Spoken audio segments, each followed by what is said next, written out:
It was timely that I get to follow Barry because he touched on a lot of the concepts that I'll talk about here today. And I'm also happy that I could make it over here to see at least a little bit of who spoke before me. It's a little nasty if anybody's heading west today, or east today. Pretty good snow going on over in the Helena area. But the title of my talk is Non-Native Fish Management Montana, but in a lot of ways that's joined at the hip with native fish management in the state. And so there's a lot of overlapping principles here that I'll touch on in my talk here, and I'll kind of jump around a little bit talking about different things here, but I'm hoping here to have a few minutes at the end to entertain any questions anybody has. But conceptually, much like Barry, a very high priority for our agency is native fish management. This is a hard slide to see from where you're sitting, but this is straight out of it's called our statewide program and guide. This used to be known as our statewide fish management plan. We did a big update of this last year and got a lot of public comment on this, but it kind of outlines what we do, what our priorities are as a division. And so the first thing on the line there is restore, maintain, and protect native species and their habitats.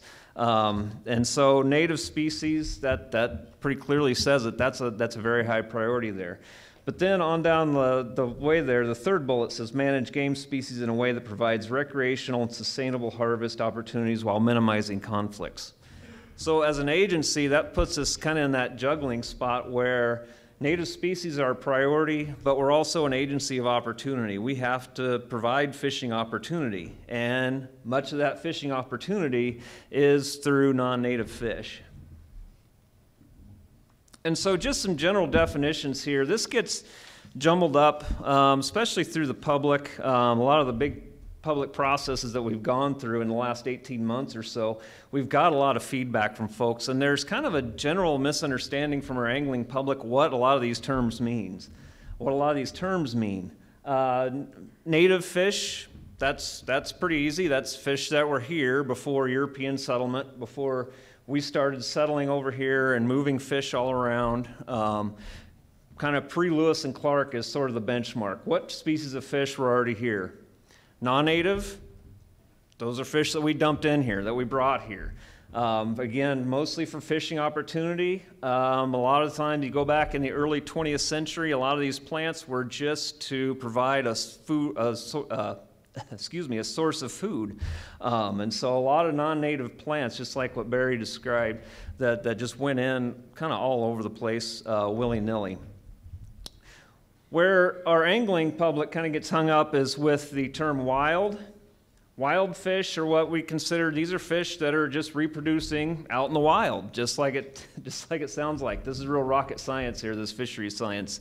And so where people get hung up are if a wild reproducing rainbow population, a lot of our anglers consider that to be a native population. Well, it's not. It's a wild, reproducing, non-native fish. And so that gets people hung up a lot. And then stocked, we can all guess what stocked means. We're stocking that. And then kind of the new player in the last few decades is aquatic invasive species. And basically, in my mind, as a fish manager, I look at this, and this is basically things that we don't have right now that we don't want in the future. Again, going back to the non-native discussion, I hear from a lot of our anglers that they consider anything non-native as invasive. But I think there's kind of a misunderstanding there that non-native doesn't necessarily mean invasive. There's a lot of these non-native species. We still do want them because we provide fishing opportunity, and the non-natives are a big part of that. Fortunately, as far as fish goes, there's no invasive fish species in Montana. And hopefully we stay that way, and hopefully we're not dealing with something new in the future here. So talking about Montana fish specifically, we have 57 native fish species. There's 23 species of concern. I'll touch on that here in a minute.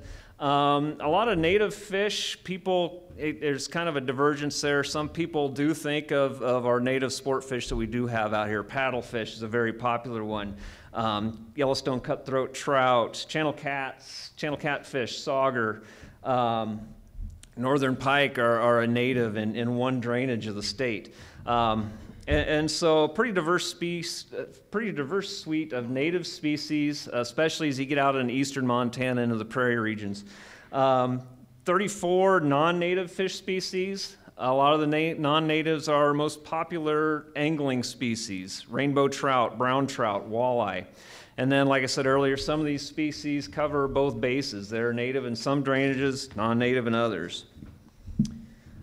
Real quick, I just want to touch on our Montana species of concern. These are native fish species that kind of have a special management status. And if you look at the kind of in the red grid box there at the top, S1 are basically imperiled fish species, very high risk. And then S2 are populations at risk, and then S3 are potentially at risk.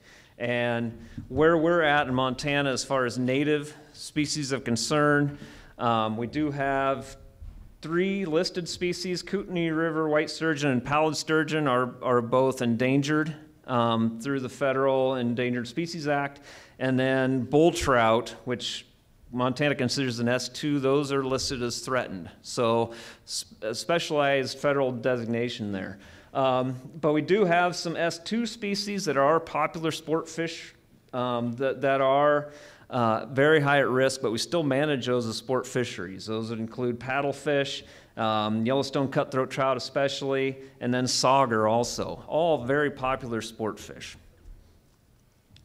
So that's our native, how we kind of determine our native species, how we manage our native species. But like I said, a lot of these have been, there's a lot of overlap between what's going on between these different species. So here's our rainbow trout distribution, and this is something, I mean, obviously this is our most widely distributed non-native species. It's also our most popular angling species, but even rainbow trout, you look up in northwest Montana, there is a native strain of Columbia River red band trout. And so even rainbow trout are native in a small portion of the state, non-native in a large portion of the state. And this has led to a lot of management challenges along the way. Rainbows can hybridize with both species of our cutthroat trout, plus just the competition of resources for native salmonids that are in the state already.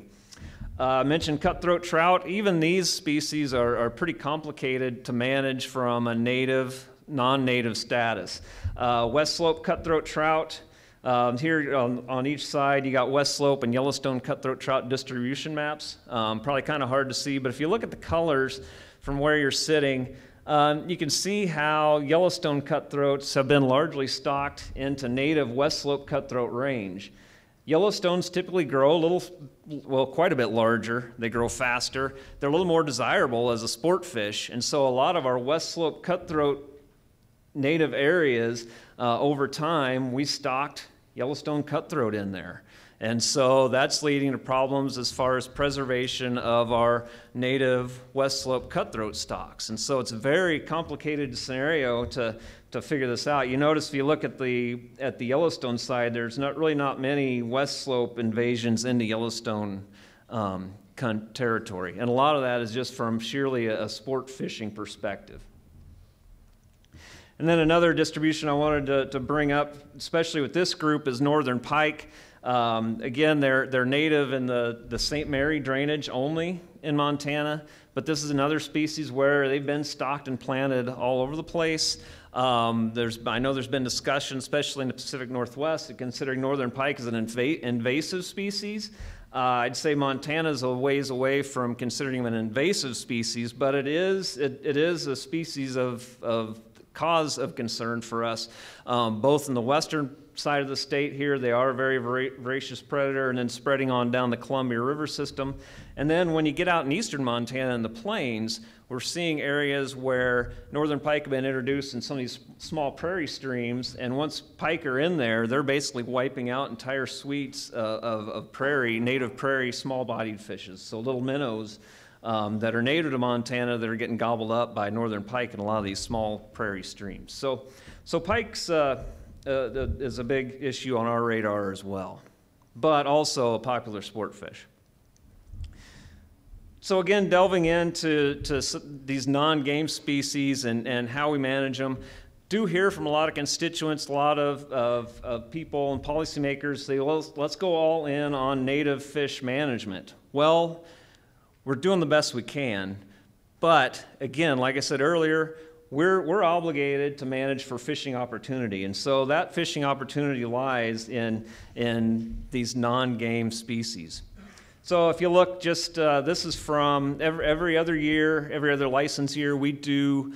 It's called an angler survey. Angler pressure estimates is what we gain from this, and so they're mail-in surveys, randomly selected. It's a scientifically rigorous survey, and it's basically asking people where they fished and what they're fishing for. And we can get some pretty good ideas of where our anglers are, what they're fishing for, what they're targeting. And the top of the list there is trout. This is just people on our survey card. What are you fishing for? 41% say trout. Almost 13% fishing for rainbow trout. Almost 9% fishing for walleye. As an agency, FWP we take a lot of guff saying that we're a trout-focused agency. This is why. And well over half of our anglers are fishing for trout. That kind of forces us in one management direction. Not in one direction, but that direction. Lots of other species fished for annually.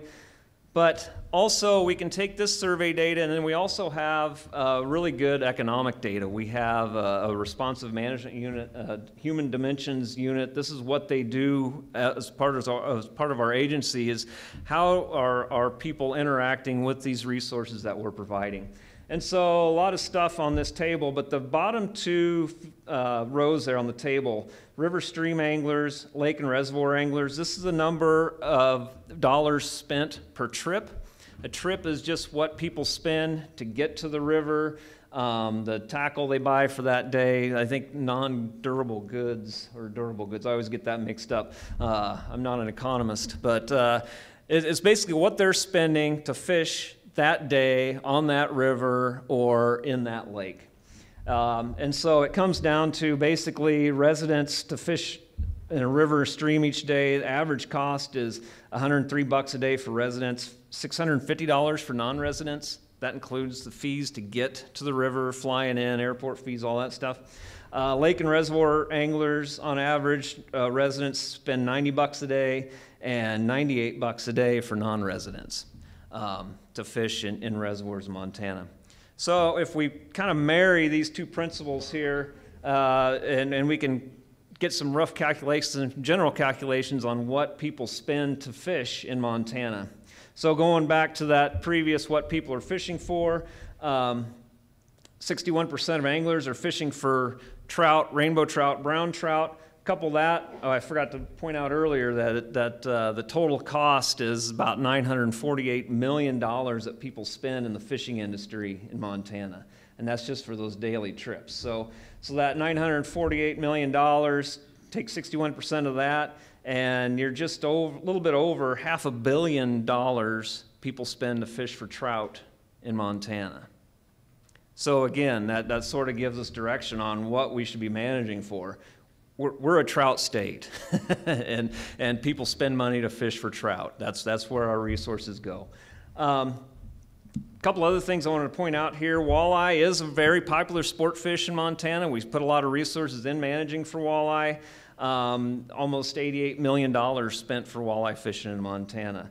Bass, $23 million. Yellow perch, $21 million. Common carp, this is surprising, $2.1 million generated in the economy for carp fishing. I mean, who would have guessed that? There are some native fish on here that are part of the process too. Channel catfish is $22.7 million spent annually. I don't have cutthroat on here, but cutthroat trout fishing was a little bit above channel catfish, about $23 million a year spent for cutthroat trout fishing. So again, really high dollar figures, and $948 million generated in the Montana economy from the fishing industry. Some of our popular lakes, we've drilled in even further into what those produce. This is an evaluation I did for the Upper Missouri River reservoirs a few years ago. This is Canyon Ferry, Hauser, and Holter. Averaged out just shy of $15 million annually from those non-native sport fisheries. The Missouri River just downstream did an extensive creel survey a few years ago. 2017 generated $61 million to the local economy just fishing the Missouri River. And so we can really dial in on what the economics of these are, coupling our creel data, our scientific data, and this economic stuff. So some pretty cool figures, and when you start putting dollar figures on things, it kind of starts getting people's attention. So what's next as far as an agency, how we're managing native fish, non-native fish? Lots of anthropogenic factors that we're dealing with here. Find my notes here so I can make sure I hit on the stuff I wanted to talk about. We're kind of limited in our toolbox in a lot of the things that we can do or that we want to do because we're a society, we're an operating society. People are going to have roads. There's going to be road crossings, stream crossings. We have dams on these rivers. We're not just going to go out and blow these dams up to put Arctic grayling back in the upper Missouri where they used to reside. But there's these limitations that we're working around. We've really developed a lot of partnerships, especially with landowners in our ag industry. You think of the habitat fragmentation just from head gates on many of these streams across Montana, and a lot of good programs working with our local biologists, working with landowners at a smaller scale, and you start cobbling these together. Next thing you know, you do have linked habitats across large-scale drainages and over a large part of the landscape. Illegal introductions is always a big issue for us. We have non-native species. A lot of them, we don't want them spread to other places because we're trying to prioritize for native species in some of these drainages. And it's very frustrating to have species like smallmouth bass, like walleye, popping up other places where we don't necessarily want to manage for those. And then just land use is always an issue. Forestry, mining, water quality, water quantity, all these things add to the habitat fragmentation. We're doing the best we can, but we've also identified a lot of opportunities. And as an agency, what we've started doing over the last decade or so, especially for native species management, is identifying where we can really put a lot of resources to really gain a lot of space, a lot of stream drainage, so to speak. So instead of just attacking a cutthroat stream here and then here and here, we're trying to identify opportunities at least like a watershed scale. So, for example, I have a map here of Selway Creek. This is down on the Red Rocks River. This is basically an entire drainage. We'll put in a fish barrier similar to the one you see in the picture there. Go in, chemically treat the stream, and this will open up roughly 30 miles of habitat for native cutthroat trout, Arctic grayling, and then we're also bringing western pearl shell mussel into the mix here too. And so trying to recreate a diverse mix of native species from a drainage-wide perspective. And the issue with these, or I guess the challenge with these, and we've got larger scale projects than this. The North Fork of the Blackfoot is a huge one coming down the pike here pretty soon. And so at these watershed scale approaches, it's a great opportunity to go in and put native species back into these watersheds. But the trade-off is we're basically eliminating all fishing opportunity for years, maybe even decades. And again, like I said, we're an agency of opportunity. So when you're talking about people not being able to go in and fish the North Fork of the Blackfoot for years and years, that's a big societal trade-off if you think of it from that perspective. And so ultimately, we're restoring native fish into some of these drainages, but there's a trade-off there because we're limiting opportunity for a period of time. So some of the trade-offs there. And then some of the other challenges, Barry brought up lake trout and Flathead Lake, and that's a great example of sort of these dueling ideologies, for lack of a better term, between agencies. Our agency, native fish, are a big priority for us, but we also need to provide fishing opportunity. A lot of that's through non-native species. There's been the co-management of Flathead Lake. I think we could probably have a day discussion, a multi-day discussion, just on the history of that between lake trout and bull trout and how those are managed. But also, it's not just between our agency and the tribes, but also the federal government, the Fish and Wildlife Service. For example, a lot of stream habitats with bull trout in them. The Fish and Wildlife Service considers if bull trout were in that stream before, then that's still going to be a high priority stream. Well, and a lot of these streams are now quality brook trout, brown trout habitats, but not so, and marginally so for bull trout. And so we're trying to juggle that to manage for the native bull trout, threatened bull trout, but also maintain these areas where there are actual viable fisheries, sport fisheries, and keep those in place. So that's always a challenge. The desire for diverse fishing opportunities, these are from our angling public. People come to Montana from other places, or they go fish other places, and they say, well, why can't we have smallmouth bass fishing here like they have in Florida? You'd think that'd be an easy sell. We're not Florida. Good God, I hope we never are. But there's always that desire, because Montana, we always have people coming into the state, and they travel, they get around. And so people want these diverse fishing opportunities. When we don't provide them, a lot of times they take that on themselves, and that's where the illegal introductions come on. Conservation buy-in. This is basically making sure that our sport fishermen, for the non-natives, are also supporting our native fish programs, and that's just through education, outreach, letting them know that by providing better sauger habitat in the Yellowstone is also going to benefit walleye fishing, things like that, and just kind of painting a broader picture so people don't just have their head down and they're focused only on largemouth bass and nothing else. Kind of paint the picture for everyone from a larger scale to understand why we're managing the way we are for these native fish species.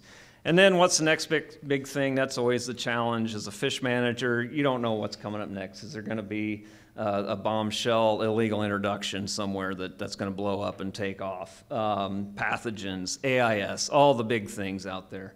Because you're always kind of peeking around the corner. It's like, what's the next big thing we're going to have to deal with here?